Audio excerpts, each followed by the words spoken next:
नमस्ते मंत्री जी। Your attention please. Mr. Rajiv Sinha जहाँ कहीं भी हो, इंक्वायरी काउंटर पर तशरीफ लाएं. Thank you. Excuse me. Yes. मेरा नाम राजेश सिन्हा है. आपने कुछ अनाउंसमेंट की थी मेरे बारे में? जी हाँ, ये साहब आपसे मिलना चाहते हैं. आप अपने बेटे रोहित को लेने आए हैं? हाँ. जो लंदन से एयर इंडिया की फ्लाइट से आने वाला था? जी हाँ, क्या बात है? आपका बेटा ड्रग्स लाने के जुर्म में गिरफ्तार कर लिया गया है. It's not possible. ये कैसे हो सकता है? मेरा उसके बैग में हेरोइन मिली है. डैड, यूं समझ लो किस्मत अच्छी थी कि बाल बाल बच गया. एकदम मेरे जैसा बैग था जो कि मैंने एन मौके बता दिया, नहीं तो इस वक्त जेल में चक्की पीस रहा होता. लेकिन रामलाल श्यामलाल का लाखों रुपए का घाटा हो गया ना. अरे जान बचाना तो अच्छी बात है बेटे, लेकिन वो ड्रग्स का बैग किसी तरह भी बाहर आ जाता ना तो दोनों बाप बेटे ऐश करते.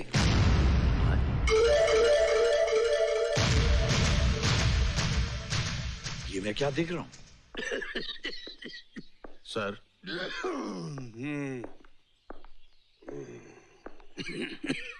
प्रोसिक्यूशन का नया केस है सर.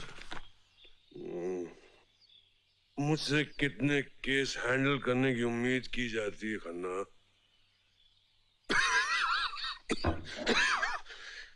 अपना केस तो मुझसे हैंडल नहीं हो रहा. सर, डॉक्टर ने आपको दोनों चीजों से मना किया है, शराब और स्मोकिंग से. बेचारा डॉक्टर और कर भी कह सकता है. खैर, केस के बारे में बताया जाए. किसकी मौत आई है? सर, ये केस रोहित नाम के लड़के के बारे में है जो लंदन से आया है और ड्रग्स के जुर्म में पकड़ा गया है.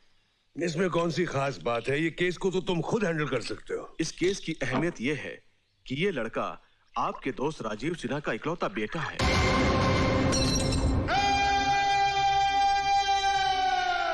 क्या नाम बताया? राजीव सिन्हा.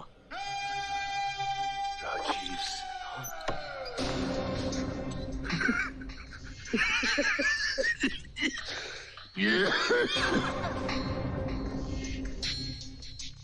राजीव सिन्हा.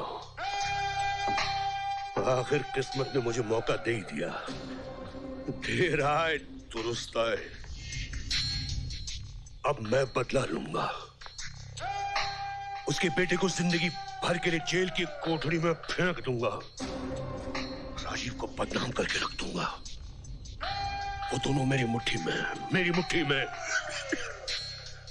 राजीव और सीमा. वकील साहब, मेरा बेटा बिल्कुल बेकसूर है. वो ऐसा गुनाह नहीं कर सकता.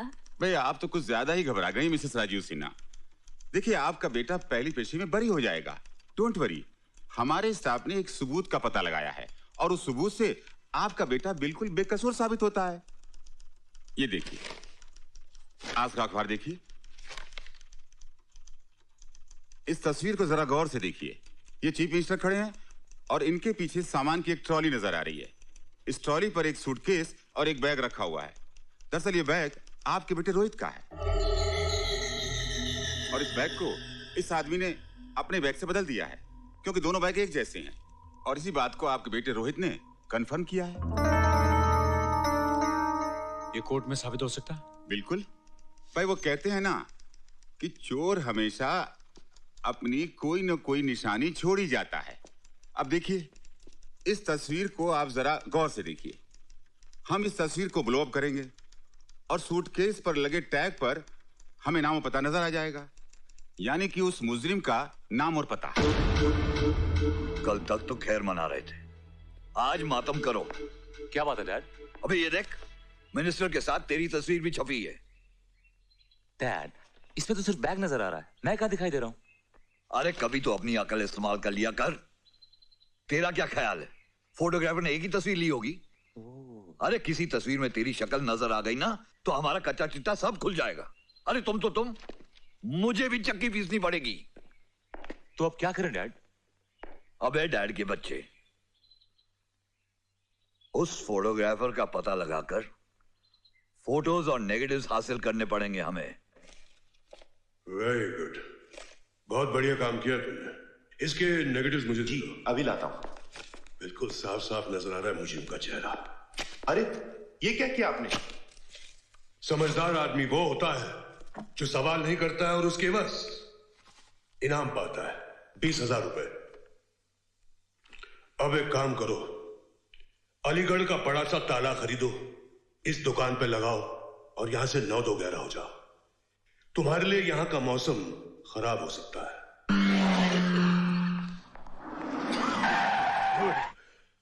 डैड, हाँ, यही उस फोटोग्राफर की दुकान है। एयरपोर्ट पे ये तस्वीर तुमने ली थी? हाँ, मैंने ली है। क्यों? फोटो लेना कोई गुनाह है क्या? मैं जो पूछता हूं उसका जवाब दो, वरना तुम अपने गुनाहों का हिसाब चुकाते रहोगे। तेरे पास कुछ और तस्वीरें? डैड, ये देखो। क्या?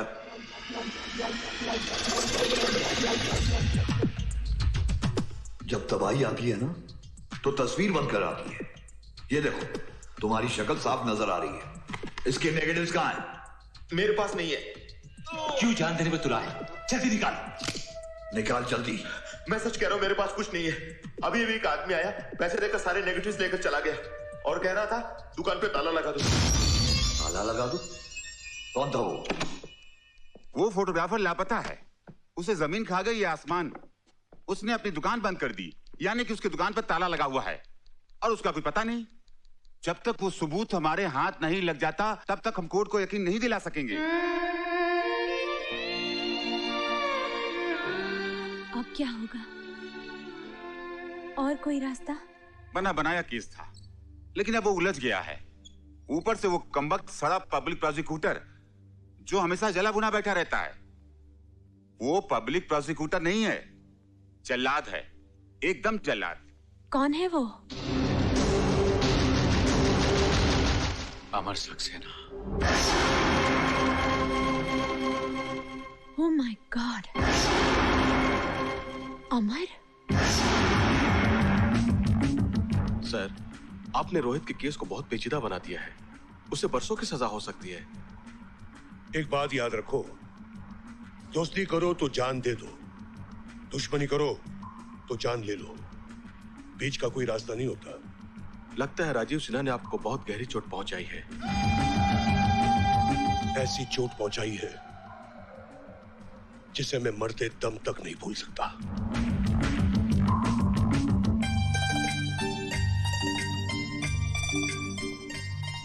सुनाइए। कौन? मैं बोल रही हूँ। वो लाइट चली गई है, आपको फ्यूज लगाना आता है? फ्यूज? जी हाँ, फ्यूज। हाँ, क्यों नहीं, नो प्रॉब्लम। अजी लाइट का क्या है, ये तो आती जाती रहती है, आप घबराइए मत। आज सिर्फ इतना बताइए, फ्यूज बॉक्स का है? आइए। ओके। मुझे अंधेरे से बहुत डर लगता है। अरे मैडम, अंधेरा तो बहुत कमाल की चीज है। अरे संभल के। नहीं, सब पर पर्दा रखता है। ये कमबख्त रोशनी है जो सबको नंगा कर देती है। घर में टॉर्च है? नहीं है। माचिस तो होगी? माचिस? माचिस आग लगाने के काम आती है। माचिस कहीं पड़ी होगी। और एक तार, क्योंकि तार के बिना एक सिरा दूसरे सिरे से नहीं जुड़ता। मैंने आपको बुलाकर कहीं गलती तो नहीं कर दी? जी? हाँ नहीं, कुछ नहीं। इसका फैसला इतनी जल्दी मत कीजिएगा। हाँ? अच्छा, ये लीजिए तार और ये माचिस। Thank you, thank you. 2 minute का काम है, लगाना है।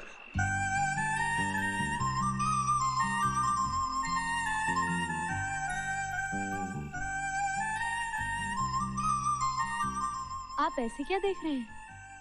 आज पहली बार जिंदगी में पता चला रोशनी कितने काम की चीज है। क्या हुआ? फ्यूज उड़ गया। फ्यूज उड़ गया? हाँ, आपके घर का फ्यूज उड़ गया ना? वो फ्यूज? हाँ, सामने है। आप मुझे माचिस दे दीजिए, मैं रोशनी कर देती हूँ। ये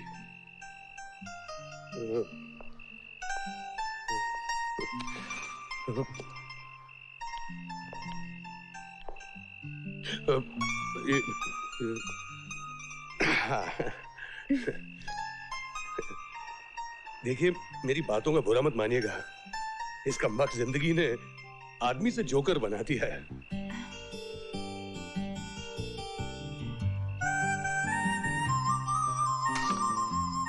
रोशनी आ गई। रोशनी आ गई? हाँ, आ गई। आपकी वजह से। Thank you. नहीं, थैंक यू तो मुझे कहना चाहिए। Thank you. Thank you. Thank you. बिना मांगे मैं आपको अपनी कीमती राय देना चाहता हूँ। फरमाइए अपनी कीमती राय।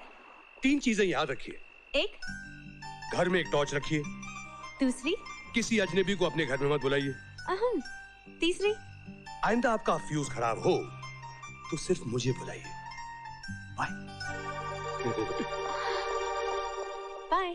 तुमसे कितनी बार कहा है जी कि घर का खर्चा पूरा दिया करो या खुद ही घर चलाओ। तुम तो जानती हो कि मैं कितना कमाता हूँ। तो मैं क्या करूँ? तुम्हारी तनख्वाह तो बढ़ती नहीं, लेकिन महंगाई तो बढ़ती है।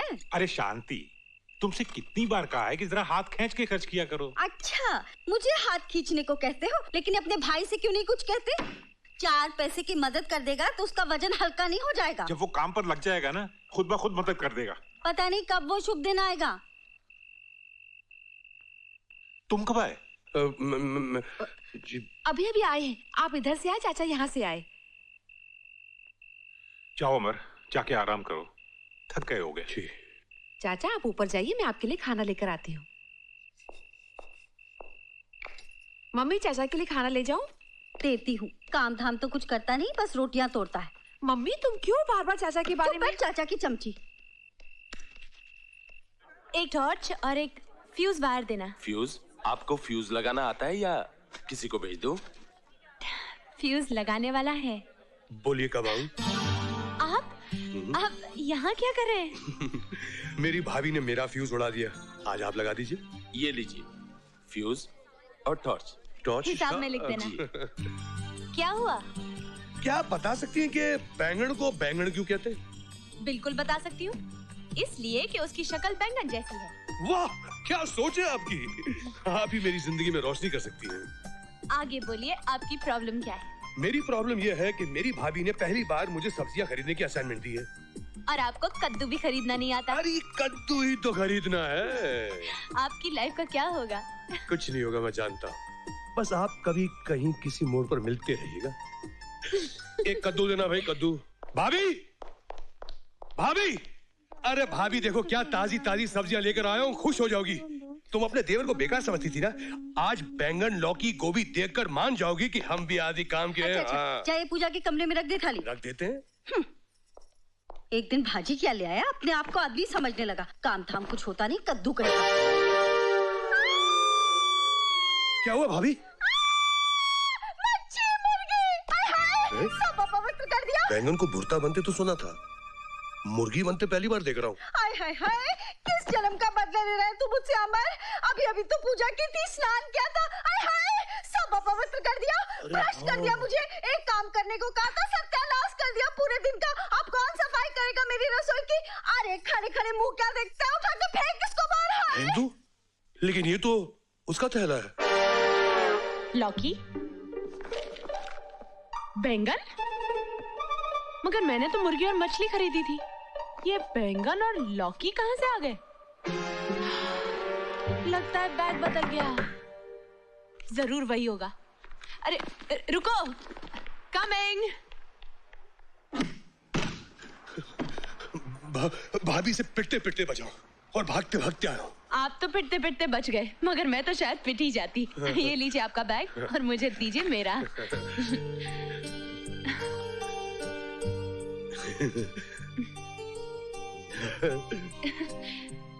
क्या कहा? जी? चाय? इतनी तकलीफ करने की क्या जरूरत है? जी, मैंने चाय? अब अगर आप इतना फोर्स कर ही नहीं है तो चलिए, लेकिन एक शर्त पर पीऊंगा, अगर आप मेरा साथ देंगी तो। आपका साथ? चाय पर? चाय, ऑफ कोर्स, चाय पर। जी, लीजिए। थैंक यू सीमा। सीमा? आपने मेरा नाम कैसे जान लिया? आपकी इस नोटबुक से। वैसे आपका नाम बहुत खूबसूरत है। जाहिर है अब आप अपना नाम बताने का कष्ट करेंगे। मेरे नाम में कोई खास बात नहीं है, लेकिन आप कहती हैं तो बता देता हूँ, अमर। बुरा नहीं है। नाम तो है अमर, लेकिन रोज कई बार मरना पड़ता है। वैसे आप करते क्या हैं, बातें बनाने के अलावा? कुछ करने की कोशिश में हूँ। अभी तो वकालत का इम्तिहान दिया है, कल ही आखिरी पेपर था। आप अच्छे लगेंगे काले कोट में। My lord, your honour. अभी तो सिर्फ इम्तिहान दिया है मेम साहब, नतीजा निकलने तक कई और इम्तिहान देने होंगे, नौकरी ढूंढनी होगी। आपकी किताब से लगता है कि जी हाँ, पढ़ रही हूँ। हाँ। बोर्डिंग में थी, अब केटरिंग का कोर्स कर रही हूँ, पास में ही कॉलेज है। इसलिए वो मुर्गी मछली। जी जी। और अगर आप बैग न लाते तो क्लास में बैंगन के साथ मेरा भरता बन गया होता।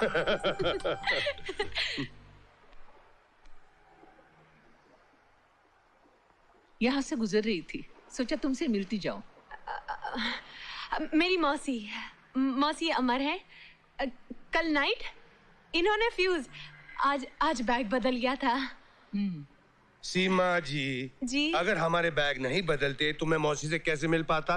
नमस्ते मौसी जी। नमस्ते। अच्छा तो मैं चलता हूँ। वैसे चाय बुरी नहीं थी। Thank you.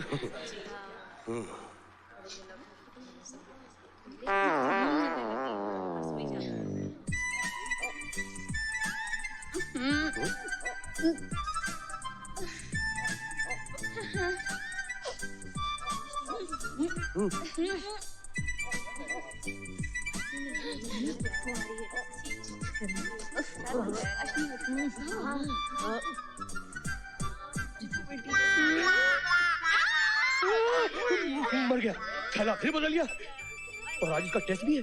आज हम सीखेंगे फिश कटलेट्स कैसे बनाए जाते हैं। तो सब अपनी अपनी मछलियां निकालिए।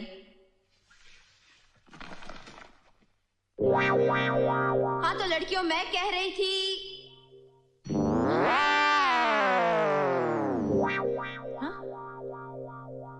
ये क्या है?